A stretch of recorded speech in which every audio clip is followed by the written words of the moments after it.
Christian, bonjour. Bonjour. Alors, vous parlez du marché action comme d'un colosse aux pieds d'argile. Alors, colosse, ça donne une impression de force, mais avec des fragilités. Où résident les fragilités du marché action?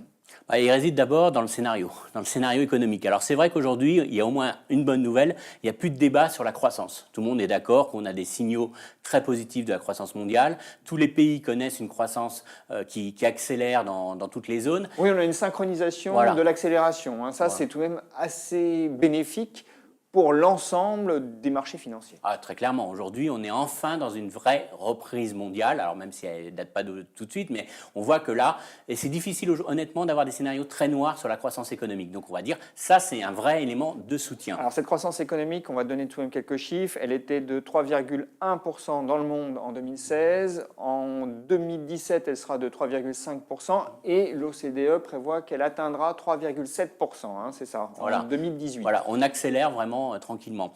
Alors ça c'est une bonne chose, sauf qu'on sort de la phase de reprise. Et la phase de reprise c'est toujours très bien pour les marchés parce que c'est une phase dans laquelle on augmente l'utilisation des capacités de production, donc il n'y a pas de tension inflationniste, c'est-à-dire qu'on répond à la demande supplémentaire, on a des carnets de commandes qui deviennent mieux garnis, et puis on n'a pas forcément envie de monter les prix parce qu'on sous-utilise encore les capacités disponibles, donc on répond vraiment à la demande, donc c'est une phase où on a croissance sans grande tension inflationniste. Or, du côté de l'appareil de production, on commence à observer des tensions. Alors, très clairement, comme toujours, ça commence à apparaître au niveau des prix des matières premières, c'est normal, c'est une reprise industrielle. Et puis surtout, ce qu'il faut comprendre, c'est que comme tout le monde repart en même temps, c'est une reprise synchronisée. Et vous voyez, très clairement aujourd'hui sur le pétrole, on commence à se dire, bon, l'OPEP a fait des efforts, ils ont réduit un peu la production, les capacités de production. Plus personne n'est dans des scénarios très noirs sur les cours du pétrole parce qu'on se dit qu'il y a quand même une demande qui est là et qui repart. Alors ça c'est vrai sur le pétrole, mais il y a beaucoup de matières premières aujourd'hui qui recommencent à donner des signes avec des stocks qui commencent à baisser et donc ça montre qu'aujourd'hui la demande commence à être un petit peu plus forte que l'offre. Donc ça fait une hausse des prix des matières premières. Ça, c'est pas trop gênant, on va dire. Mais après, c'est comment va se diffuser cette inflation, parce que ça, c'est de l'inflation, Oui, c'est des hausses de coûts. Est-ce que les entreprises vont répercuter ces hausses de coûts? C'est Voilà. toute la question. C'est toute la question, parce que là, il y a de l'inflation.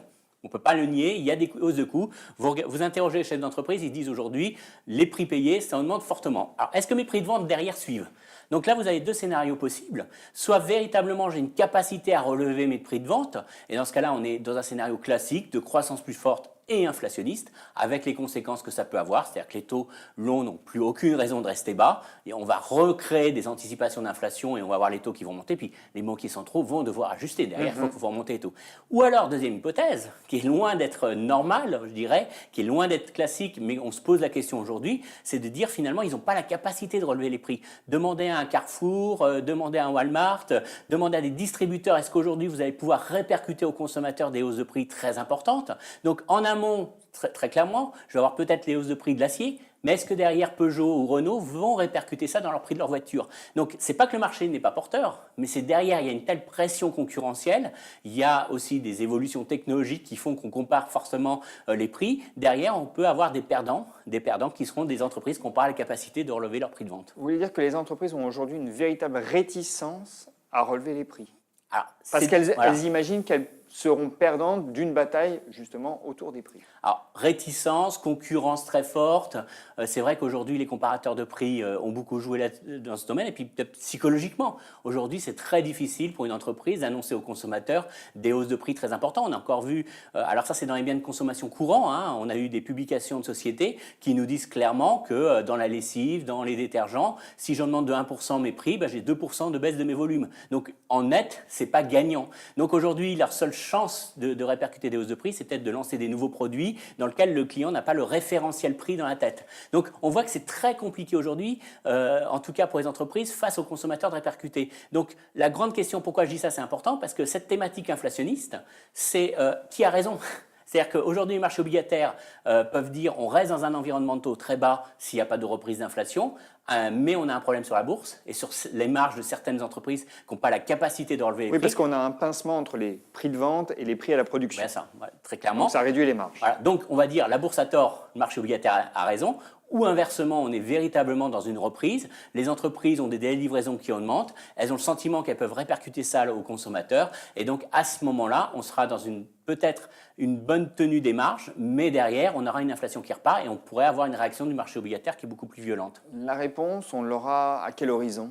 Alors ça ne va pas venir d'un seul coup, on n'aura pas la réponse, mais c'est vrai que les prochains chiffres d'inflation seront déterminants parce que on va le voir, hein, prochains chiffres aux États-Unis, en Europe, ce seront des marqueurs. Alors je dirais même plus à vos auditeurs, c'est plutôt que regarder les chiffres d'activité, aujourd'hui, c'est les statistiques d'inflation, voir l'évolution du noyau dur de l'indice des prix. Hein, on enlève un peu tout ce qui est la partie la plus volatile, voir est-ce qu'on a une réaccélération ou pas des prix. Ça posera un problème naturellement à la Banque centrale américaine, hein, puisqu'elle dit clairement aujourd'hui, pour aller plus loin dans la hausse des taux, il y a un vrai débat au sein de la Banque centrale pour dire est-ce qu'on a une vraie reprise de l'inflation. Et puis ça jouera naturellement du côté de la BCE sur son caractère ultra accommodant dans les prochains mois. Mais finalement, est-ce que c'est pas un peu la quadrature du cercle? C'est-à-dire que d'un côté, vous nous dites, finalement, le bon signe, ça serait une inflation généralisée, parce que ça veut dire qu'on a une diffusion, enfin une répercussion des hausses de prix à la production sur les prix de vente. Donc, en gros, les marges des entreprises restent ce qu'elles sont, ou elles augmentent un petit peu peut-être, mais en tout cas, elles ne sont pas trop attaquées. Si on n'a pas d'inflation, on a un problème, puisque ça veut dire que les marges sont pincées, puisqu'on a les prix à la production qui augmentent, si on n'a pas d'inflation généralisée. Mais d'un autre côté, si on a une inflation qui accélère, ça change aussi la donne du côté de la politique monétaire. Et les banques centrales peuvent être tentées donc de revenir à une situation d'avant-crise plus vite qu'on imagine aujourd'hui. Oui, très clairement. C'est-à-dire que c'est ça qui va générer la volatilité. C'est-à-dire que j'aurais tendance à dire elles seront derrière les données d'inflation, behind the data, on va dire. Pourquoi? Parce que derrière, on sent que derrière ces statistiques d'inflation, sur le caractère temporaire ou structurel de la faiblesse de l'inflation, elles vont devoir réagir. Et derrière aussi, la grande question qu'on a tous, c'est est-ce que le marché obligataire ne va pas surréagir par rapport à cette réaction potentielle des banquiers centraux? C'est-à-dire qu'on voit aujourd'hui que la BCE a un impact très fort sur l'équilibre du marché obligataire. Si elle est prise en otage, entre guillemets, par des statistiques d'inflation un peu fortes, le marché va anticiper qu'elle va beaucoup plus rapidement réduire ses achats et donc mécaniquement, ça va avoir un impact beaucoup plus fort sur les taux d'intérêt. Et il ne faudrait pas que la hausse des taux d'intérêt casse la croissance. Donc on est dans un équilibre qui est quand même assez dangereux. Oui, on marche sur une ligne de crête assez étroite. Idéalement, ça serait une petite reprise de l'inflation, pas trop violente, qui laisse tout le monde le temps de s'ajuster. C'est le scénario idéal. C'est rarement comme ça en économie, mais en tout cas, on voit en tout cas qu'il y a un vrai débat et que le cœur de ce débat, c'est véritablement l'inflation dans les prochains mois. Donc, l'inflation au cœur de... Enfin, c'est la vérité de demain pour les marchés. Très bien. Vous avez fait mention de la volatilité. Aujourd'hui, elle est complètement écrasée. Est-ce que ce n'est pas dangereux, une volatilité écrasée? Alors ça, c'est tout le paradoxe. C'est-à-dire que, bon, ça c'est un exemple. Ce que j'ai cité là, c'est un exemple économique, hein, de scénario économique. Donc il reste encore des risques. Ça prouve qu'au moins il y a des débats entre économistes et qu'on n'est pas tous d'accord. On dit il y a encore des risques.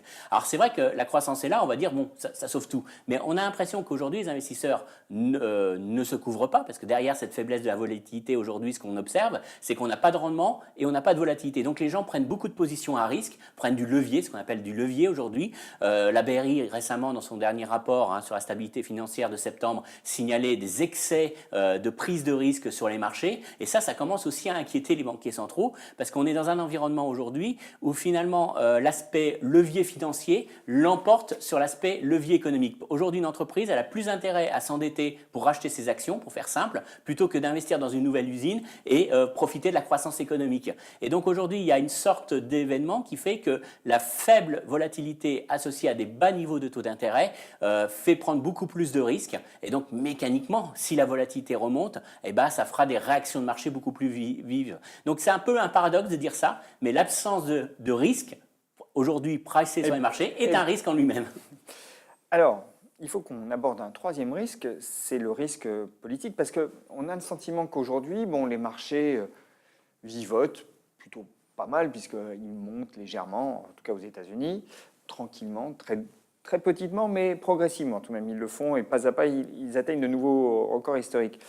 Mais tout ça repose tout de même sur une hypothèse de base, c'est que les Trumponomics, c'est-à-dire les mesures annoncées par Trump, seront effectives un jour ou l'autre, et notamment les baisses d'impôts sur les sociétés.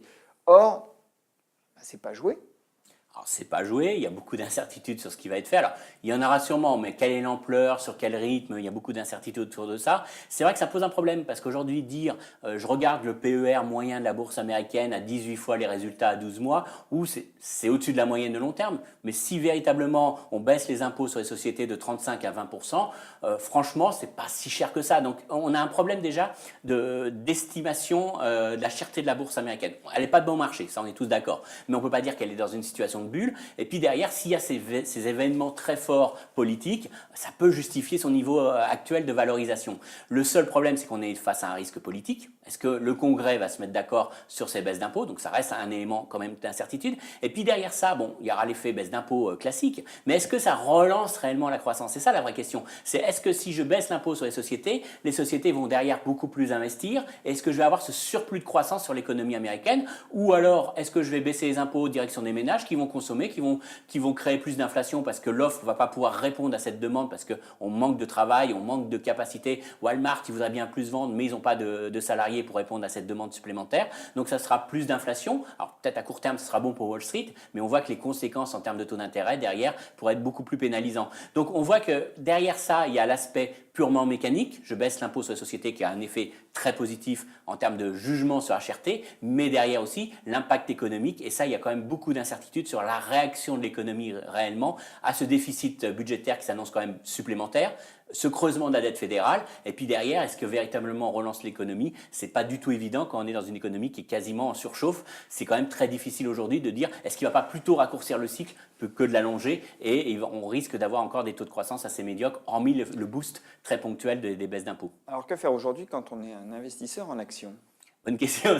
On est un peu gêné parce encore une fois, il y a ce côté colosse, donc il faut suivre la tendance, on va pas être non plus aveugle, et il y a une vraie tendance, et on voit que tous les indicateurs montrent que la hausse du marché est quand même relativement solide, et il n'y a pas d'exagération, parce que si on était dans une phase de bulle, on aurait une envolée de Wall Street. Les bulles, c'est toujours très court terme, on a l'indice qui suragit, c'est pas le cas aujourd'hui, on monte tranquillement, donc on n'est pas dans une situation de crise forte ou de crainte de krach. Maintenant, derrière ça, il y a quand même, à mon avis, des vraies sources d'inquiétude, des vraies incertitudes qui pourraient rattraper un petit peu Wall Street, ce qui fait que nous on pense qu'il y a quand même la place pour une correction au moins qui arrive. Alors on l'annonce, elle vient jamais, mais je pense qu'entre les déceptions autour de ce qui sera réellement voté par le Congrès, même si je pense qu'il y aura des baisses d'impôts, mais de ce qui sera réellement voté, les incertitudes autour de l'inflation, tous ces éléments-là font que ça laisse la place quand même, alors peut-être en début d'année, parce qu'en général en fin d'année on va avoir des marchés plutôt morts, mais en tout cas faut être prudent, il faut en tout cas suivre de très près les statistiques d'inflation, suivre de très près ce qui se passe aux États-Unis, parce que c'est à mon avis dans ces facteurs de risque-là qu'on trouvera sûrement